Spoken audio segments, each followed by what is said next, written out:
Bien, bonsoir, bonsoir à tous et bienvenue dans cette visioconférence. On a quelques minutes de retard, un tout petit problème technique, mais 4 minutes, c'est pas grand-chose. Veuillez nous excuser. Ce soir, j'ai le plaisir d'accueillir Tom Gibbs et Vincent Lepreux, respectivement directeur et directeur associé du fonds DeBioPharm Innovation Fund. Merci d'avoir accepté cette invitation, Tom et Vincent, et bonsoir à vous deux.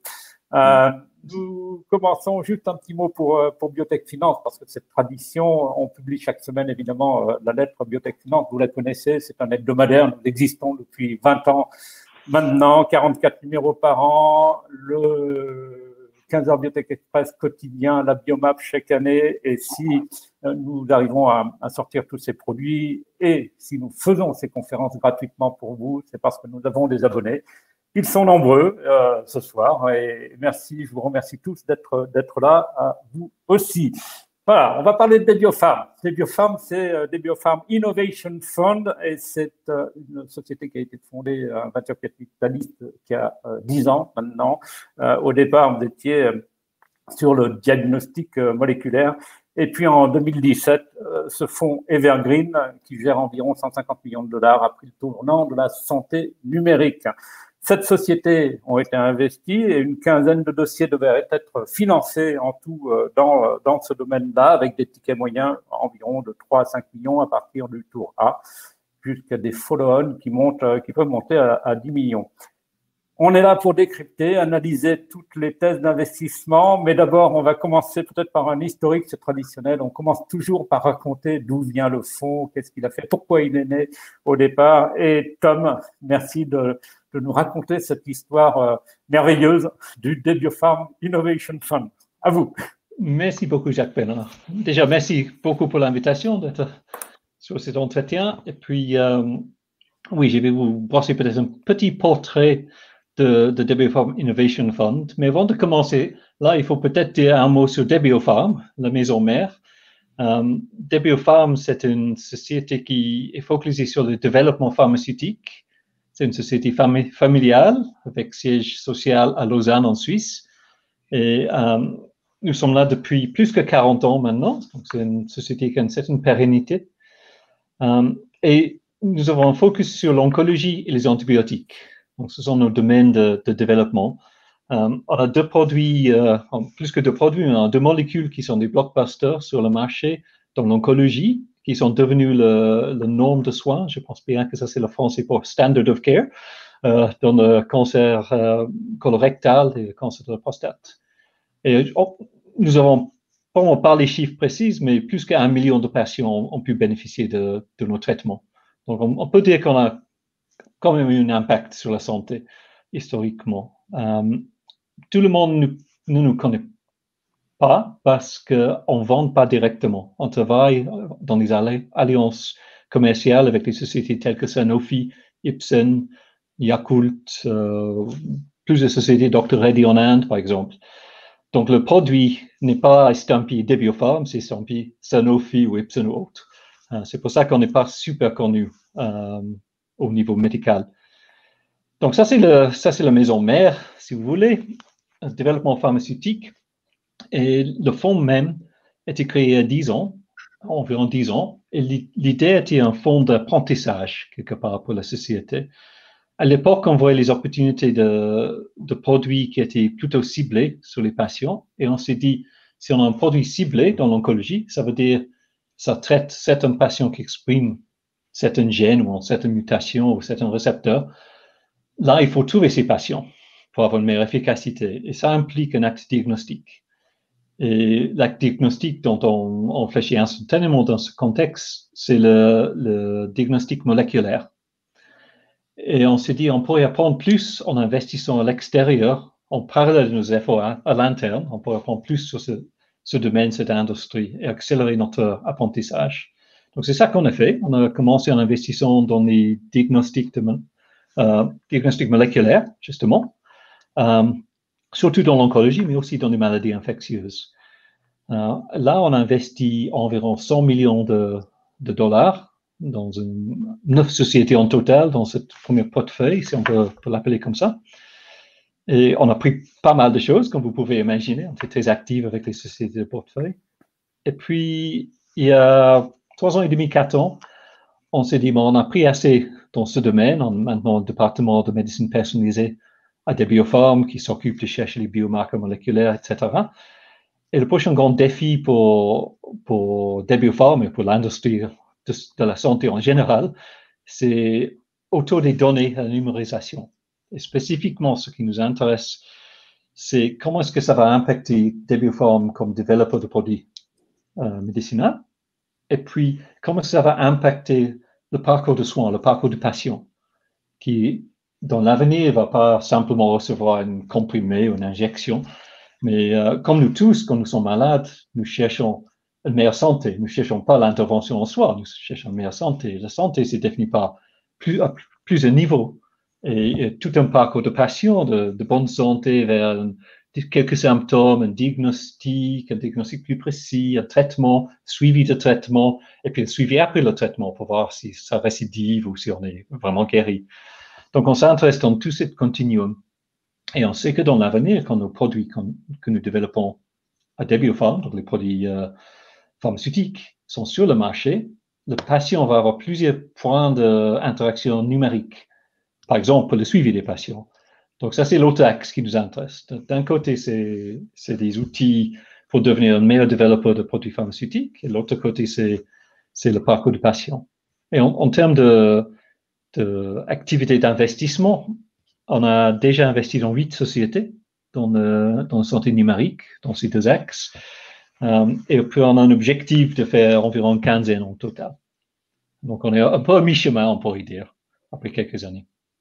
D'accord, merci pour cette historique et cette première présentation. Alors, on va rentrer peut-être un peu plus dans les spécificités des dossiers sélectionnés, savoir effectivement sur le parcours de soins quelles sont les thématiques qui sont les plus intéressantes, y compris sur les accompagnements. Vincent Lepreux, racontez-nous un peu cette façon de sélectionner très précise.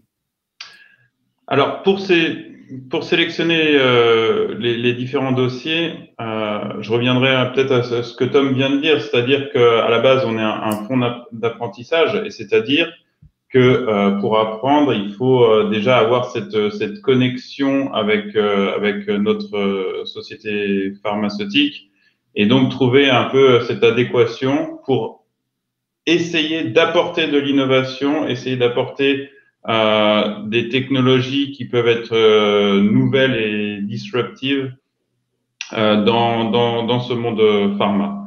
Donc nous, on se concentre vraiment aujourd'hui sur deux axes. Le premier, ça va être tout ce qui est développement clinique et notamment donc tout ce qui est recherche pour essayer de rendre les essais cliniques plus efficients, moins coûteux, plus efficaces. Il faut savoir qu'aujourd'hui, les essais cliniques peuvent coûter jusqu'à 2 milliards.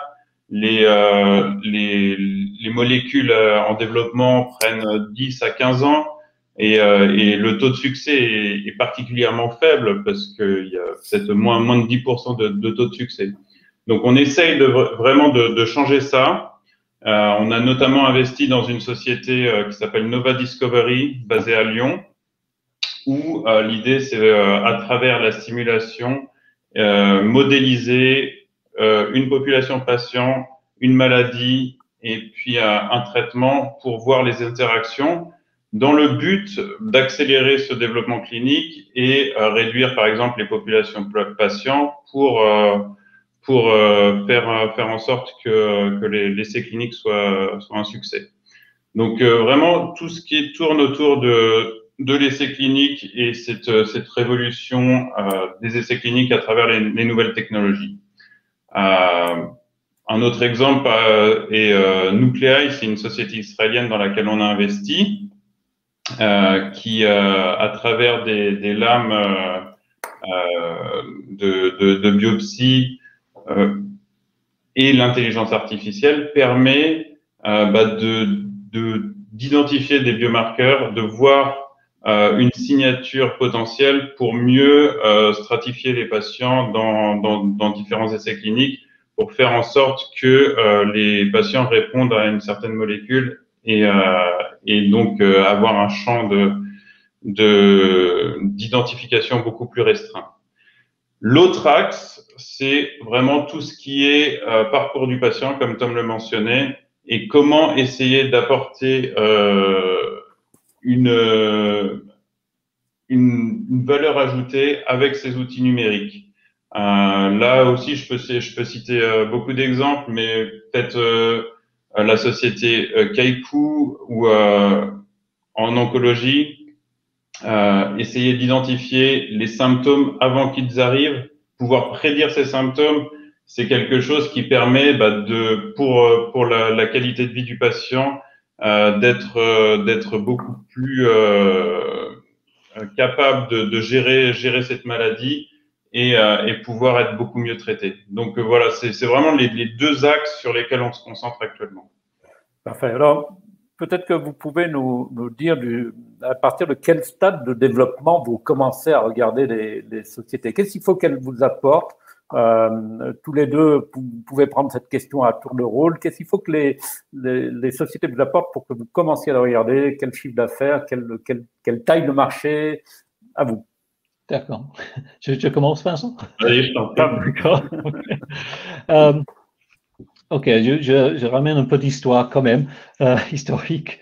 À l'époque où on investissait dans le diagnostic moléculaire, on était assez en amont, c'est-à-dire c'est le développement au début, sachant qu'une expertise que Debiopharm apportait, c'est le développement clinique, donc validation des méthodes et tout ça. Dans la santé numérique, on prend une autre position. Pour plusieurs raisons, on investit. Bon, typiquement, c'est CRA, ça c'est notre point de départ, c'est par l'amorçage.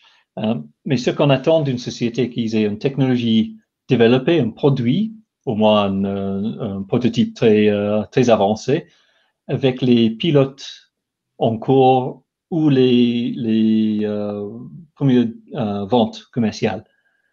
Et ceci pour plusieurs raisons. Une raison, on n'est pas les informaticiens, donc on ne peut pas les aider à développer le code. Donc, c'est pas intéressant d'être là beaucoup plus tôt. Et puis, dans la santé numérique, c'est très facile de développer quelque chose qui est joli en isolation. Et joli jeu de diapo, par exemple, qui est très beau. Mais ce dont on a besoin de savoir, c'est est-ce qu'il y a des gens qui acceptent de payer ou d'utiliser cette technologie? Donc, c'est vraiment cette relation entre les innovateurs qui amènent le produit et les clients potentiels. On veut voir cette interaction qui est possible. Évidemment, on peut juger nous-mêmes pour les produits qui sont destinés à l'industrie pharmaceutique, mais on veut aussi savoir que l'équipe qui a inventé une jolie logiciel pour faire X, Y, Z pourrait aussi discuter avec d'autres clients que nous. Donc, c'est un peu pour ça qu'on cherche un peu plus tard dans ce cas-là. Oui. Non, peut-être rajouter effectivement que notre but, c'est d'avoir un rôle actif dans la société. On est une petite équipe, on est 5 personnes et donc à travers ce rôle, l'idée c'est vraiment d'essayer d'apporter de l'innovation et peut-être créer une collaboration avec la partie pharma.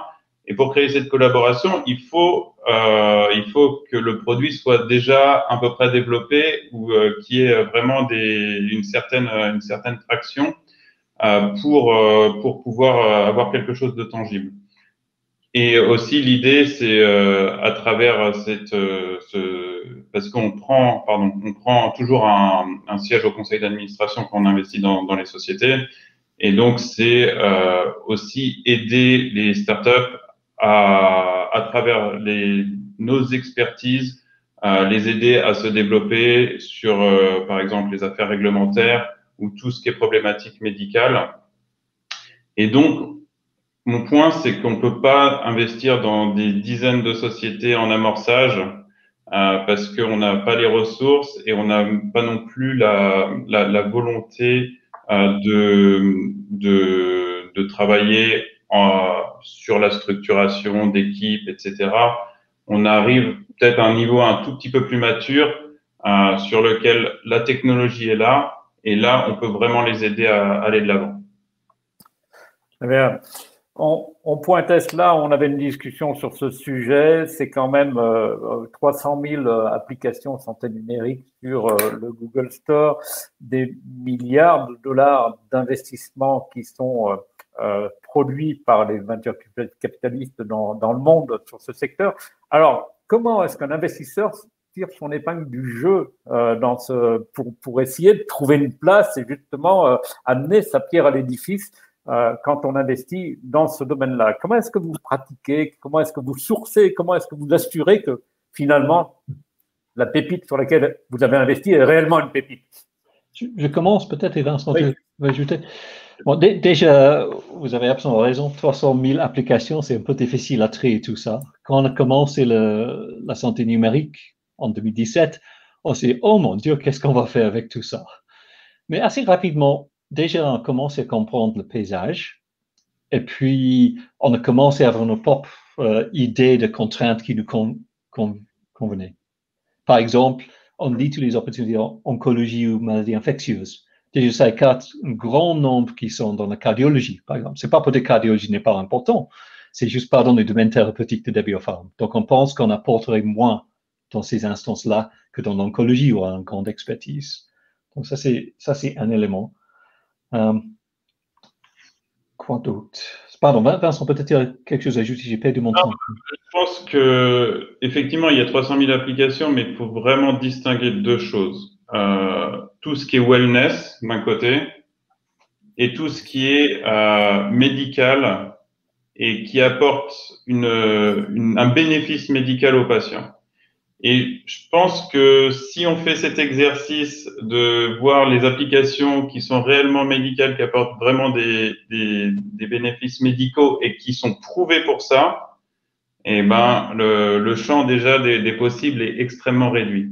Après, c'est un choix d'investissement. Tout ce qui est plus wellness, c'est quelque chose qui est absolument important pour les gens, pour essayer d'empêcher certains événements médicaux d'arriver.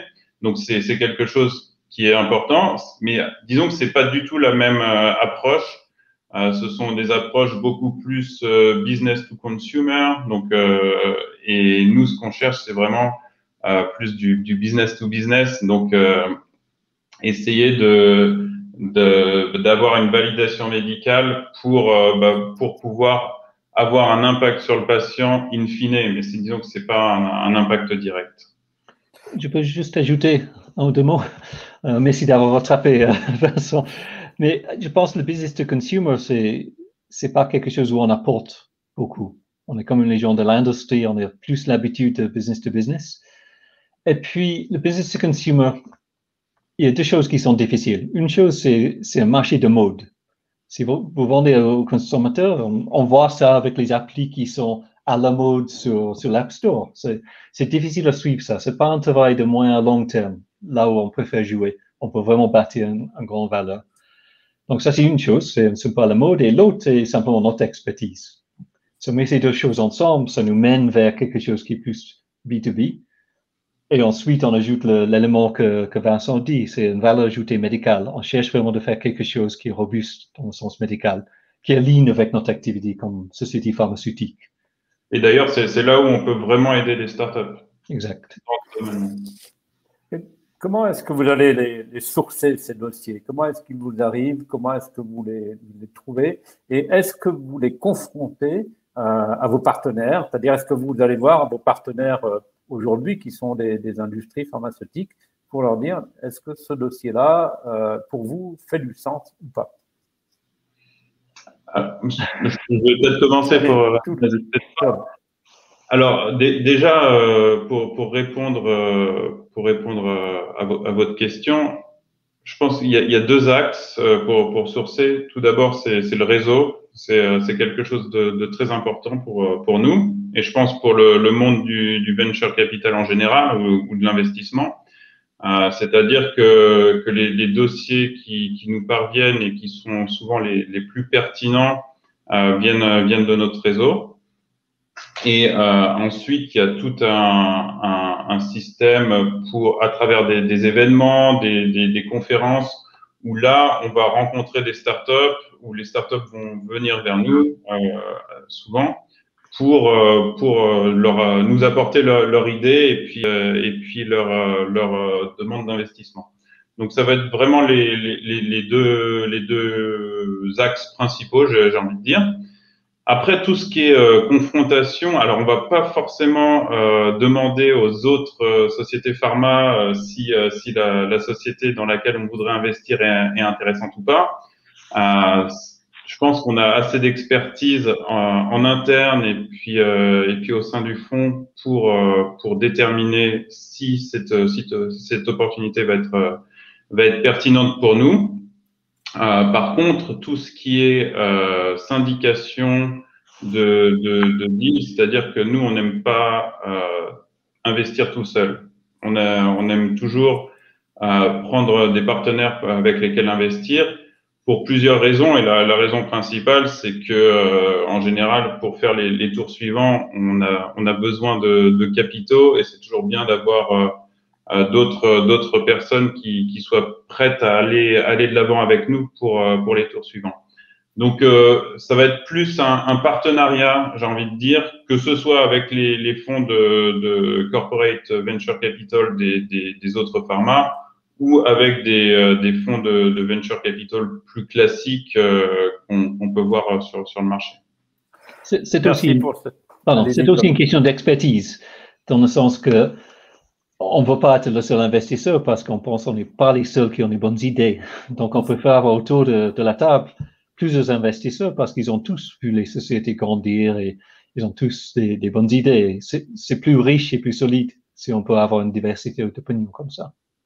Très bien. Donc, il est 19h26. On a un tout petit peu de retard, mais on se rattrape petit à petit sur les questions de la salle, puisque à 19h20, généralement, on privilégie effectivement le public et les questions de la salle. Alors, Maïwen Janoven nous nous pose la question suivante. Si ce sont des acteurs professionnels qui sont la cible, qui sont-ils et comment le patient peut bénéficier de l'application? Qui souhaite répondre? Vincent ou Tom?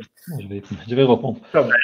Oui, c'est une très bonne question et je comprends par notre discours qu'on pourrait avoir cette question. Il y a plusieurs manières d'aborder ça, je pense. D'un côté, si on développe des produits pharmaceutiques plus rapidement, qui sont mieux ciblés, déjà les patients vont beaucoup bénéficier. Et en fin de compte, ça c'est notre objectif comme DBPharm. C'est pas de faire les médicaments, c'est d'aider les personnes. Et puis justement, notre business model où on ne vend pas directement, c'est pour avoir un footprint commercial plus grand avec les grandes sociétés. Donc ça c'est d'un côté pharmaceutique. Mais si on parle de parcours de patient, par exemple, le suivi des patients qui ont un cancer, si on peut les suivre dans une manière plus rapprochée, on peut mieux les traiter. On peut même prévoir les effets secondaires avant que les effets secondaires arrivent, si on a la bonne plateforme numérique et la bonne analyse. Donc là, on ne vend pas la plateforme aux patients. Cette plateforme est destinée aux prodigueurs de soins, donc les hôpitaux, les médecins. Donc, ça, c'est B2B dans notre langage. Mais en fin de compte, les patients ont un grand bénéfice. Et il y a plusieurs études qui montrent, par exemple, que ce suivi de patients rapprochés dans l'oncologie pour améliorer leur espérance de vie entre 6 et 9 mois. Ça pourrait ne pas sembler grande chose, mais si on compare ça à un médicament chimique, donc, où on fait une intervention sur le tumeur, si on avait en développement un produit qui augmentait l'espérance de vie de 6 à 9 mois, ça serait un très, très bon produit. Parce que la guerre sur le cancer, on est en train de gagner par petits increments. Donc, si on simplement mobilisant une application où le patient, une fois par semaine, dit « Oh, moi, j'ai un peu de nausée, je n'arrive pas à manger, j'ai perdu du poids ou tout va bien », le cas échéant, on peut nettement améliorer le résultat, le outcome, comme on dit. Donc, c'est deux exemples où ça peut vraiment aider les patients. Merci pour ces précisions, Maïwen. Je pense que vous avez eu la réponse à vos questions. Jean-Philippe Céleste a une autre question sur les outils d'intelligence artificielle qui permettent la recherche de signaux faibles et le repositionnement des molécules, pathologies rares ou orphelines. Est-ce que ça vous intéresse? Est-ce que ce type d'investissement vous intéresse? C'est direct. Disons, Notre domaine de prédilection, c'est tout ce qui est oncologie principalement ou maladies infectieuses.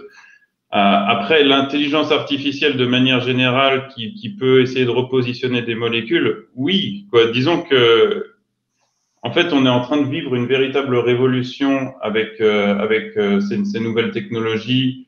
C'est toute la donnée. Juste pour vous donner un ordre d'idée, il y a des études qui disent que en gros, ces 2 dernières années, on a généré plus de données que ces 5000 dernières années. Donc c'est pour vous donner l'ordre d'idée de l'explosion des données qu'on a aujourd'hui. Si maintenant, donc tout ça pour dire que l'intelligence artificielle est absolument fondamentale dans tout ce qui va suivre pour essayer de traiter ces données. Humainement, c'est impossible. Et donc on est en train de vivre cette révolution. Juste pour vous donner une autre tendance, c'est-à-dire que en 2019, dans tout ce qui est santé digitale, il y a eu à peu près 9 milliards d'investissements à travers des fonds de venture capital. En 2020, il y en a eu 14,8. Et en premier trimestre 2021, il y a eu 7 milliards. Donc, vous voyez cette tendance qui montre à quel point ça devient important. Donc, on est intéressé effectivement par tout ce qui peut améliorer le positionnement d'une molécule, essayer de faire en sorte de développer une molécule de manière beaucoup plus efficiente et surtout de réduire ce temps de développement. Donc, si à travers l'intelligence artificielle, on peut avoir des outils qui permettent de se rendre compte de l'efficacité ou de cette molécule, oui, ça va forcément nous intéresser. Mais n'oublions pas que le développement pharmaceutique, ça prend entre 10 et 15 ans pour une molécule. Et ça consomme jusqu'à 2 milliards par molécule qui arrive sur le marché. Donc, c'est pas super efficace. Et nous avons une cible d'essayer de réduire ça jusqu'à 3 à 5 ans. Donc, couper pas plus que la moitié. Et la seule manière de le faire, ça va être une révolution. Ça va être une innovation disruptive. C'est une des raisons pour lesquelles on fait l'investissement. Parce que les innovations incrémentales, ça arrive bien dans les grandes sociétés bien structurées. Mais le disruptif, ça arrive presque toujours à l'extérieur, dans les petites sociétés qui osent faire les choses que les autres disent, oh, ça c'est un peu bête. Mais en fin de compte, ça porte fruit. Et puis ensuite, on peut amener ces technologies. Donc, comme Vincent dit, avec l'énorme quantité de données, et avec ces objectifs très ambitieux, je pense qu'on est en train d'essayer de réimaginer le développement pharmaceutique. Et pour ça, il faut absolument des outils comme l'intelligence artificielle. Une question au passage, je redonne la parole tout à l'heure à Maïwen, mais au départ, quand on discutait d'investissement dans ce secteur de la santé numérique, on disait 50 millions pour un fonds, c'est très largement suffisant, c'est des petits investissements. Et puis tout d'un coup, on se rend compte que, effectivement, vous le citez, il y a une progression phénoménale et les fonds montent. On a vu la semaine dernière 2 fonds qui sont passés de 50 à 100 millions d'euros très rapidement, qui sont dans ce domaine-là. Est-ce que ça veut dire que les tickets vont suivre la même, on va dire, la même tendance et qu'il va falloir renforcer encore le fonds Evergreen que vous avez pour être un vrai joueur dans ce domaine-là? Je pense pas. Il y a une question géographique, une question de tendance aussi. Donc, en termes de géographie, les sociétés en Europe, en général, les taux de financement sont nettement plus petits qu'aux États-Unis, surtout sur le côte ouest, où on a plein d'unicornes et on a plein d'évaluations qui sont phénoménales. On est plus sur la construction de valeur à long terme, essayer de cheminer nos sociétés vers un grand valeur médicale ajoutée. Et je pense qu'on peut faire des très belles choses avec 150 millions sous gestion. Évidemment, on ne va pas participer nécessairement à les séries D, qui sont énormes. On pourrait peut-être participer un peu, mais ce n'est pas notre point de départ. Donc, je pense qu'il y a quand même de très bonnes choses à faire dans la série A et série B qui créent la valeur. En plus, je pense, vous avez absolument raison, il y a les taux phénoménaux qui se produisent en ce moment, mais il y a aussi un cycle de vie dans le numérique qui est très rapide. par exemple, on a déjà eu une sortie de nos sociétés dans la santé numérique. Dans 2 ans, on est sorti Kaiku Health. On n'attendait pas aussi vite que ça, honnêtement, mais on était contents, on fait un joli profit. Et puis, ils étaient dans le suivi de patients en oncologie, justement, sujet dont j'ai parlé tout à l'heure.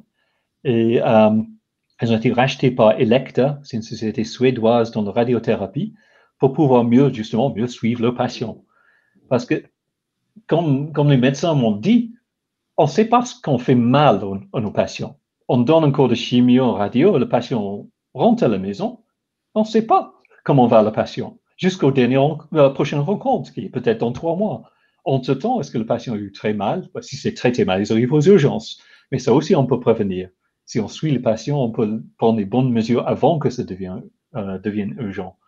Donc, je pense qu'avec ce cycle qui est plus court, et puis dans la santé numérique, ils n'ont pas besoin d'énormément de fonds pour développer un produit.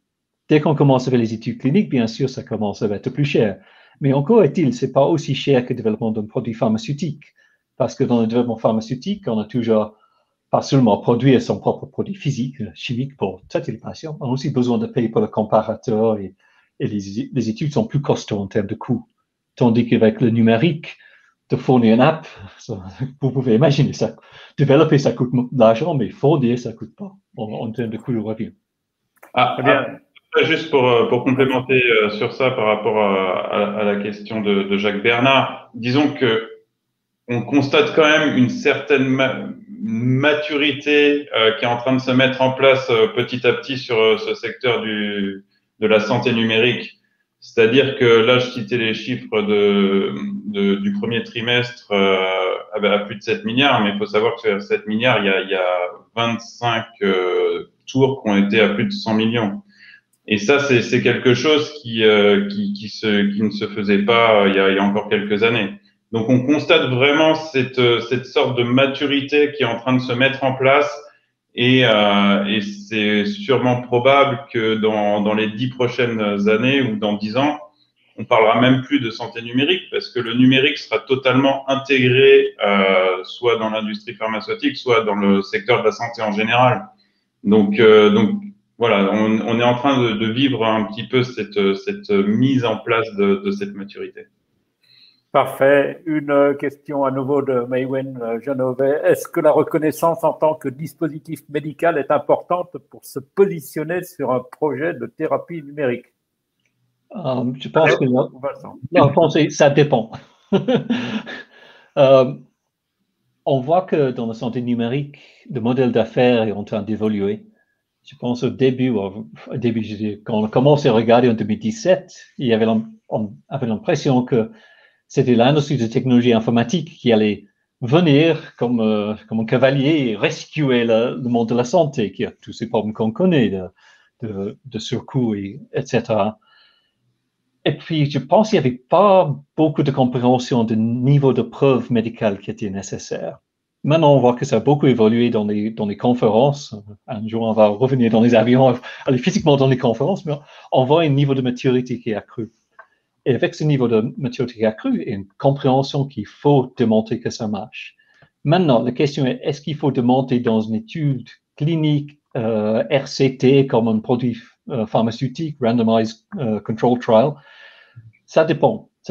Il y a plein de sociétés qui prennent un chemin qui est un peu entre les deux. Donc, c'est pas simplement une app qu'on download sans loin de preuves, mais c'est pas besoin d'être approuvé comme un dispositif médical non plus.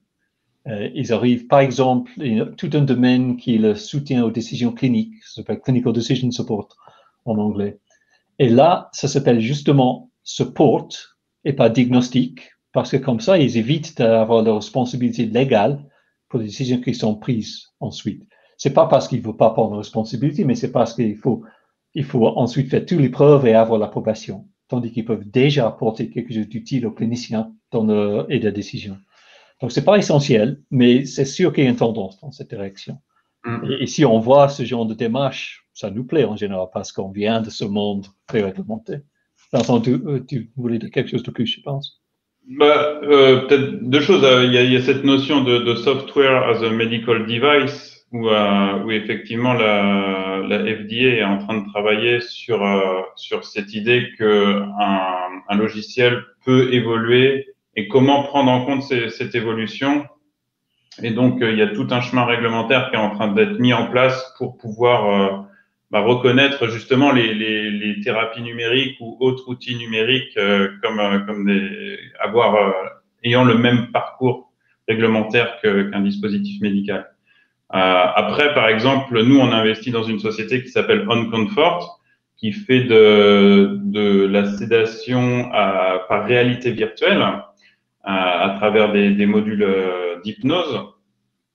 Et ils sont obligés d'avoir cette notion de dispositif médical pour entrer dans le monde hospitalier. Donc, forcément, ça dépend des différents secteurs dans lesquels on investit. Bien, alors on va prendre une ou deux questions de plus. On avait un peu de retard au démarrage, donc on va les rattraper. Qu'est-ce qu'un bon investissement pour vous, demande Loïc Rénal, en termes d'horizon de sortie? On peut rajouter en termes de multiples, peut-être. Comment ça se passe? Je pense qu'on devrait peut-être faire une précision. J'ai fait l'introduction au début. Et je n'ai pas parlé d'un retour sur investissement, mais ça c'est aussi important pour nous. On veut pérenniser le fonds, c'est pas une poche profonde dans laquelle on peut puiser sans fin. Il faut un retour sur investissement. Donc on a un double objectif. L'un c'est l'apprentissage, l'autre c'est un retour sur financement. On n'est pas aussi contraint qu'un fonds VC classique qui devait retourner l'argent au LP, mais évidemment, comme j'ai dit, on veut un retour. Un bon retour, comme pour tout le monde, c'est un grand multiple. Hein. Pour nous, on serait super contents si on avait un grand multiple sur chaque investissement. La réalité est que c'est rare. On a rarement laissé tomber les sociétés. Donc, en général, on a une vision à long terme. On porte les sociétés pendant aussi longtemps que nécessaire pour bâtir la valeur jusqu'à ce que quelqu'un reconnaisse cette valeur et fasse une acquisition. Donc, je pense qu'un bon investissement, c'est quelque chose qui apporte une vraie valeur médicale, évidemment avec une bonne équipe et qui est reconnu par l'industrie, par acquisition haute. Ça pourrait être une mise sur la bourse aussi. Et on a eu plusieurs sorties de ce genre. Genepop, par exemple, au Canada, c'était un système qui faisait des tests de maladies infectieuses près des patients, donc une petite machine qui tournait les tests rapidement. Et là, on a vendu à une grande société américaine qui s'appelle Meridian. C'est un classique sortie. Quand on commence, il y avait, je pense, une dizaine d'employés. Quand on a fini, c'était une centaine d'employés. Donc, c'est une assez belle réussite. Maintenant, le produit est disponible là où Meridian sont présents en termes commerciaux. Donc, c'est joli. Ils ont fait aussi beaucoup d'approbations réglementaires. 5 tests en 2 ans, qui est juste phénoménal. L'industrie ne fait pas ça en général.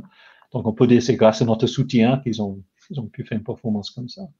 Autre société qui est bien connue, c'est Biocartis. Biocartis, on était le plus grand investisseur jusqu'au dernier tour qui est mené à la mise sur la bourse.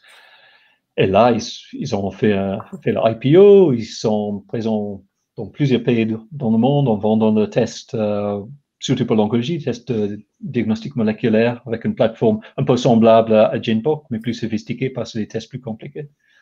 Donc, on a vu les sorties des deux sortes. Peut-être juste rajouter qu'on est un fonds evergreen, c'est-à-dire qu'on n'a pas de timing précis pour offrir un retour sur investissement aux sponsors. Donc, tout ça pour dire qu'on cherche vraiment le meilleur moment avec les entrepreneurs pour sortir et pour faire en sorte que cette sortie soit un succès. Très bien, merci pour toutes ces réponses. Il est 19h43, on a rattrapé un peu le temps perdu de départ. Je suppose que si vous avez des questions, je parle aux participants, vous pouvez toujours nous les envoyer par ailleurs et nous les retransmettrons et à Tom et à Vincent. Je voulais vraiment sincèrement vous remercier parce qu'on a passé un bon moment. On a eu beaucoup d'explications sur la façon de fonctionner du Biopharm Innovation Fund. Je tiens à remercier aussi l'ensemble des participants d'être restés avec nous ce soir pour assister à cette conférence. On va bientôt se retrouver. La semaine prochaine, on a Oncodesign qui vient nous parler d'intelligence artificielle, puis c'est un gros développement dans ce secteur-là. Donc, Philippe Gène, le PDG d'Oncodesign, sera avec nous. Et puis, je vous annonce que dans le futur, nous allons avoir des conférences un peu spéciales qu'on va appeler on refait l'investissement, comme on refait le match, si on peut dire, et dans laquelle on va plonger sur des investissements, on va analyser des investissements avec un investisseur sur les modalités de cet investissement, la manière dont ça s'est produit, comment il a été acheminé et quelle sortie a eu lieu à la fin. Voilà, je vous souhaite à tous une excellente soirée. Merci encore d'avoir été avec nous, Tom et Vincent, et à très bientôt. Merci beaucoup. Au revoir. Excellente soirée. Merci.